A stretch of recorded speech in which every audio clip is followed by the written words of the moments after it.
السلام علیکم ورحمۃ اللہ وبرکاتہ۔ آج 13ویں پارے کے نصف سے 14ویں پارے کے ثلاثہ تک مختصر خلاصہ سنیے گا۔ اس میں بتایا گیا ہے کہ یہ کس طرح ممکن ہے کہ جو شخص اللہ کی نازل کردہ کتاب کو حق جانتا ہو، کیا وہ اس شخص کی طرح ہو سکتا ہے جو بالکل اس سے غافل ہے۔ نصیحت تو دانش مند لوگ ہی قبول کرتے ہیں۔ ان کا طرز عمل یہ ہے کہ وہ اللہ سے کیے ہوئے وعدے کو پورا کرتے ہیں، اسے توڑتے نہیں۔ جو صلح رحمی کرتے ہیں، اپنے رب سے ڈرتے ہیں کہ کہیں ان سے برا حساب نہ لیا جائے۔ جو اللہ کی رضا کے لیے صبر سے کام لیتے ہیں، نماز کی پابندی کرتے ہیں، اور ہم نے انہیں جو رزق دیا ہے اس میں سے وہ علانیہ اور پوشیدہ خرچ کرتے ہیں، اور برائی کو بھلائی سے دفع کرتے ہیں۔ آخرت کا گھر انہی لوگوں کے لیے ہے، یعنی ایسے باغات جو ان کی ابدی قیام گاہ ہوں گے۔ وہ خود بھی ان میں رہیں گے اور ان کے ساتھ ان کے باپ، دادا، بیوی، بچے جو صالح ہیں وہ بھی جنت میں رہیں گے۔ فرشتے ہر دروازے سے داخل ہو کر انہیں سلام کریں گے اور کہیں گے، تم نے دنیا میں جس طرح صبر سے کام لیا، اس کی بدولت آج تم اس کے مستحق ہو رہے ہو۔ وہ لوگ جو اللہ سے کیے ہوئے وعدے کو توڑتے ہیں اور قطع رحمی کرتے ہیں، زمین میں فساد برپا کرتے ہیں، وہ لعنت کے مستحق ہیں اور ان کا ٹھکانہ بہت برا ہے۔ گویا سب سے پہلے قرآن کی دعوت قبول کر کے اللہ کے راستے پر چل کھڑے ہونے والوں کے لیے انجام کار میں کامیابی کی بشارت سنائی، اور اس کی مخالفت و مزاحمت کرنے والوں پر اللہ کی لعنت کی خبر دی گئی۔ پھر اس شبے کا جواب دیا گیا کہ اگر اللہ کی تمام عنایتوں کے حقدار صرف اہل ایمان ہی ہیں، تو وہ لوگ کیوں رزق و فضل کے مالک بنے بیٹھے ہیں جو رات دن اللہ اور اس کے رسول کی مخالفت میں سرگرم ہیں۔ فرمایا، اللہ جس کے لیے چاہتا ہے رزق کے دروازے کھول دیتا ہے، اور جس کے لیے چاہتا ہے تنگ کر دیتا ہے۔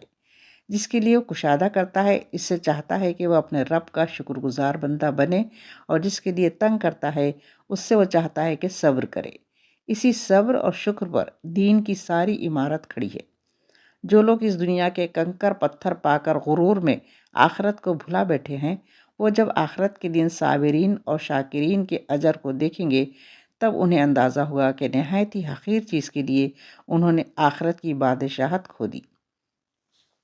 کفار کے بار بار کے اس مطالبے پر کہ کوئی ایسا زبردست معجزہ دکھایا جائے کہ مانے بغیر چارہ ہی نہ رہے، واضح کیا گیا کہ کائنات اور خود انسان کی زندگی میں جو دلیلیں اور نشانیاں اللہ نے رکھی ہیں، جن لوگوں کا اطمینان ان سے نہیں ہوتا، وہ دنیا جہاں کے معجزے بھی دیکھ لیں تو بھی اندھے ہی رہیں گے، کیونکہ ایمان اور ہدایت کا راستہ اللہ کے کلام اور اس کے رسول کی باتوں پر غور کرنے سے ہی کھلتا ہے۔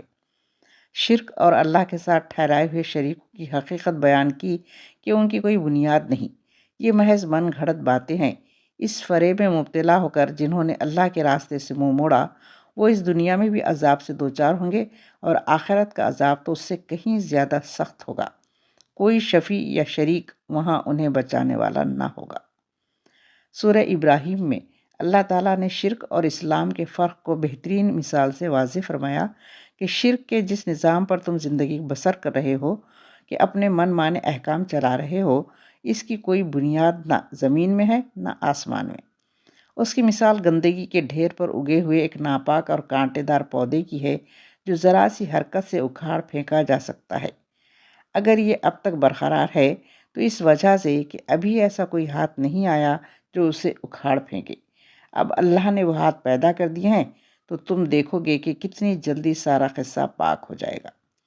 اس کے مقابلے میں اسلام کے دعوت کی مثال ایک پاکیزہ پھلدار درخت کی سی ہے، جس کی جڑیں پاتال میں اتری ہوئی ہیں اور شاخیں آسمان میں پھیلی ہوئی ہیں۔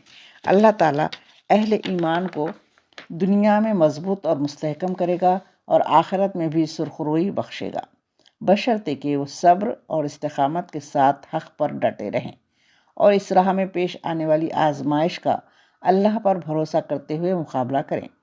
اس حقیقت کو تاریخ کی روشنی میں واضح کرنے کے لیے حضرت موسیٰ علیہ السلام اور دوسرے انبیاء کرام کے واقعات پیش کیے، جن سے اس پہلو پر روشنی پڑتی ہے کہ صبر کرنے والے اور راہ حق میں ڈٹے رہنے والے غالب آئے، مخالفین تباہ کر دیے گئے، لیکن یہ بھی بتایا کہ غلبہ انہی کو حاصل ہوگا جو پہلے مرحلے میں صبر اور استقامت دکھائیں۔ مخالفین اسلام کا آخرت میں جو حشر ہوگا، اس کو بیان کیا گیا کہ ان کا سارا کیا دھرا خاک اور راکھ ہو کر اڑ جائے گا۔ لیڈر اور ان کے پیرو سب ایک دوسرے کو لعنت کریں گے، یہاں تک کہ شیطان بھی اپنی پیروی کرنے والوں سے اپنی جدائی کا اعلان کر دے گا اور کہے گا کہ بس میں نے تو تمہیں صرف اپنی طرف بلایا تھا، یہ تو تم ہی تھے، میری بات مان لی، اب مجھے ملامت مت کرو اور اپنے آپ کو ملامت کرو، نہ میں تمہارے کچھ کام آ سکتا ہوں نہ تم میرے کام آ سکتے ہو، بے شک اپنی جانوں پر ظلم ڈھانے والوں کا انجام دردناک عذاب ہے۔ قریش کے لوگوں کو تنبیہ کی کہ انہوں نے اللہ کی بخشی ہوئی نعمتوں کو کفر اور شرک کا ذریعہ بنا لیا ہے اور اس طرح اپنی قوم کو جہنم کے دہانے پر لا کھڑا کیا ہے۔ اس میں آج کے لیڈروں کے لیے بھی نصیحت ہے، کاش وہ قرآن کو سمجھیں۔ مسلمانوں کو نصیحت کی گئی کہ وہ نماز کا اہتمام کریں اور جو کچھ ہم نے انہیں عطا کیا ہے اس میں سے چھپا کر بھی اور علانیہ بھی خرچ کریں، اس سے پہلے کہ وہ دن آئے جس میں نہ خرید و فروخت ہوگی اور نہ دوستی کام آئے گی۔ اللہ نے زمین اور آسمان پیدا کیے، پانی برسایا، پھلوں سے روزی دی، سمندر کو مسخر کیا، کشتی اس کے حکم سے چلتی ہے، نہریں عطا کی، سورج اور چاند لگاتار چلے جا رہے ہیں، انہیں تمہارے لیے مسخر کیا، دن رات پیدا کیے، تم نے جو مانگا وہ سب کچھ دیا۔ اللہ کی نعمتوں کو گننا چاہو تو گن نہ سکو گے۔ حقیقت یہ ہے کہ انسان بڑا ہی ناشکرا ظالم ہے۔ یاد کرو وہ وقت جب ابراہیم علیہ السلام نے خدا سے دعا کی تھی کہ پروردگار اس شہر مکہ کو امن کا شہر بنا، مجھے اور میری نسل کو بت پرستی سے بچا۔ پروردگار ان بتوں نے بہتوں کو گمراہ کیا، ممکن ہے میری اولاد کو بھی گمراہ کر دیں۔ ان میں سے جو میرے طریقے پر چلے وہ میرا ہے، جو میرے خلاف چلے تو غفور الرحیم ہے۔ پروردگار میں نے اپنی نسل کو اس چٹیل وادی میں تیرے محترم گھر کے پاس بسایا ہے تاکہ یہ لوگ یہاں نماز قائم کریں، لہٰذا تو لوگوں کے دلوں کو اس گھر کی طرف مائل کر، انہیں پھلوں کی روزی دے کہ یہ تیرے شکر گزار بندے بنے۔ پروردگار تو جانتا ہے جو کچھ ہم چھپاتے ہیں اور جو کچھ ظاہر کرتے ہیں، واقعی اللہ سے کچھ بھی چھپا ہوا نہیں ہے، نہ زمین میں نہ آسمان میں۔ شکر ہے اس اللہ کا جس نے مجھے بڑھاپے میں اسماعیل اور اسحاق جیسے بیٹے دیے۔ میرا رب دعاؤں کو سنتا ہے۔ اے میرے پروردگار، مجھے نماز قائم کرنے والا بنا، میری اولاد کو بھی اس کا پابند بنا، میری دعا قبول فرما لے۔ پروردگار مجھے اور میرے والدین کو اور جملہ مومنین کو اس دن معاف کر دے جب تو سب سے حساب لے گا۔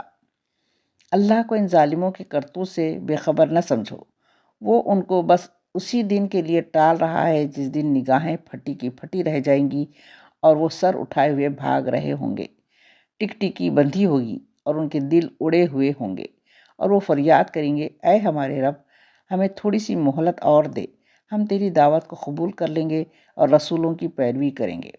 اللہ غالب اور انتقام کی قدرت رکھنے والا ہے۔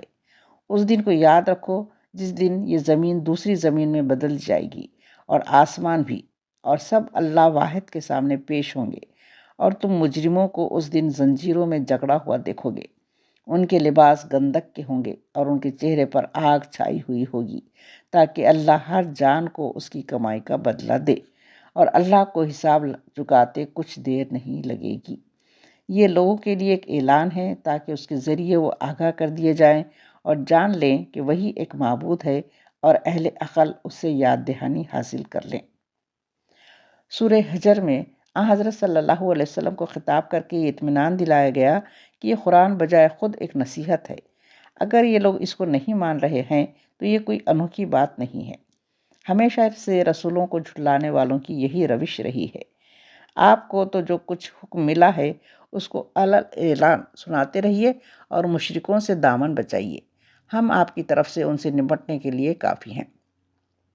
آپ تو اپنے رب کی اس کی حمد کے ساتھ تسبیح کرتے رہیے اور سجدہ کرنے والوں کے ساتھ شامل رہیے اور اپنے رب کی اطاعت اور عبادت میں لگے رہیے یہاں تک کہ وہ یقینی وقت آ جائے، یعنی موت یا قیامت۔ سورہ نحل کی ابتدا ہی زبردست وارننگ سے ہوئی، بس آیا ہی چاہتا ہے اللہ کا فیصلہ، اب اس کے لیے جلدی نہ مچاؤ، پاک ہے وہ اور بالاتر ہے اس شرک سے جو یہ لوگ کر رہے ہیں۔ وہ اس وحی کو اپنے جس بندے پر چاہتا ہے اپنے حکم سے ملائکہ کے ذریعے نازل فرما دیتا ہے کہ آگاہ کرو میرے سوا کوئی معبود نہیں، لہٰذا تم مجھ ہی سے ڈرو۔ اس نے آسمان اور زمین کو برحق پیدا کیا، اس نے انسان کو ذرا سی بوند سے پیدا کیا اور دیکھتے دیکھتے وہ صریحاً ایک جھگڑالو ہستی بن گیا اور ان تمام نشانیوں کو نظر انداز کر دیا کہ اللہ نے اس کی خوراک اور طرح طرح کے بے شمار فائدوں کے لیے جانور پیدا کیے، سمندر جیسی عظیم الشان اور پرخطر چیز کو اس کے لیے مسخر کر دیا، تو کیا وہ جس نے ان چیزوں کو پیدا کیا اور وہ جو کچھ بھی پیدا نہیں کرتے دونوں برابر ہیں؟ وہ جنہیں لوگ اللہ کو چھوڑ کر پکارتے ہیں وہ خود مخلوق ہیں، مردہ ہیں نہ کہ زندہ، اور ان کو کچھ معلوم نہیں کہ انہیں کب دوبارہ زندہ کر کے اٹھایا جائے گا۔ ہم نے ہر امت میں ایک رسول بھیج دیا اور اس کے ذریعے سے سب کو خبردار کر دیا کہ اللہ کی بندگی کرو اور طاغوت کی بندگی سے بچو۔ اس کے بعد ان میں سے کسی کو اللہ نے ہدایت بخشی اور کسی پر گمراہی مسلط ہو گئی۔ ذرا زمین میں چل پھر کر دیکھ لو کہ جھٹلانے والوں کا کیا انجام ہو چکا ہے۔ کیا یہ لوگ اللہ کی پیدا کی ہوئی کسی چیز پر بھی غور نہیں کرتے کہ اس کا سایہ کس طرح اللہ کے حضور سجدہ کرتے ہوئے دائیں اور بائیں گرتا ہے؟ سب کے سب اس طرح اپنی عاجزی کا اظہار کرتے ہیں۔ زمین اور آسمان میں جس قدر جاندار مخلوقات ہیں اور جتنے ملائکہ ہیں، سب اللہ کے آگے سر و سجود ہیں۔ وہ ہرگز سرکشی نہیں کرتے، اپنے رب سے ڈرتے ہیں اور جو کچھ حکم دیا جاتا ہے اسی کے مطابق کام کرتے ہیں۔ آخرت کے انجام سے بے خوف رہنے والوں کو آگاہ کیا کہ اگر کہیں اللہ لوگوں کو ان کی زیادتیوں پر فوراً پکڑ لیا کرتا تو روئے زمین پر کسی جاندار کو زندہ نہ چھوڑتا، لیکن وہ تو سب کو ایک مقررہ وقت تک مہلت دیتا ہے، پھر وہ وقت آ جاتا ہے تو گھڑی بھر بھی آگے پیچھے نہیں ہو سکتا۔ انہیں کائنات کی اشیاء میں غور و فکر کرنا چاہیے۔ مویشیوں میں بھی ایک سبق موجود ہے کہ ان کے پیٹ میں گوبر اور خون کے درمیان خالص دودھ ہم پیدا کرتے ہیں جو پینے والوں کے لیے خوشگوار ہے۔ کھجور اور انگور کی بیلیں ہیں، یہ تمہاری روزی ہیں اور ان سے تم نشہ آور چیزیں بھی بناتے ہو۔ سمجھداروں کے لیے اس میں نشانی ہے۔ اللہ نے شہد کی مکھی کو یہ بات سکھا دی کہ پہاڑوں، درختوں اور چڑھائی ہوئی ٹٹیوں میں اپنا چھتا بنا اور ہر طرح کے پھلوں پھولوں کا رس چوس۔ اللہ کے راستے پر عاجزی کے ساتھ چل۔ شہد کی مکھی کے پیٹ میں رنگ برنگ کا ایک مشروب نکلتا ہے جس میں لوگوں کے لیے شفا ہے۔ غور کرنے والوں کے لیے اس میں نشانی ہے۔ دیکھو، اللہ ہی نے تم کو پیدا کیا، وہی تمہیں مارتا بھی ہے۔ تم میں سے بعض کو بدترین عمر کو پہنچا دیا جاتا ہے تاکہ سب کچھ جاننے کے بعد کچھ نہ جانے۔ علم اور قدرت میں اللہ ہی کامل ہے۔ اللہ نے کسی کو کم روزی دی اور کسی کو زیادہ دی۔ جس کو زیادہ دی وہ کم روزی والوں کو دے تاکہ برابر ہو جائے۔ اللہ کے احسان کا لوگ کیوں انکار کرتے ہیں؟ وہ اللہ ہی ہے جس نے تمہارے لیے بیویاں بنائیں اور ان سے تمہیں بیٹے اور پوتے دیے، اچھی اچھی چیزیں کھانے کو دیں، پھر بھی تم باطل کو مانتے ہو، اللہ کی نعمتوں کی ناشکری کرتے ہو۔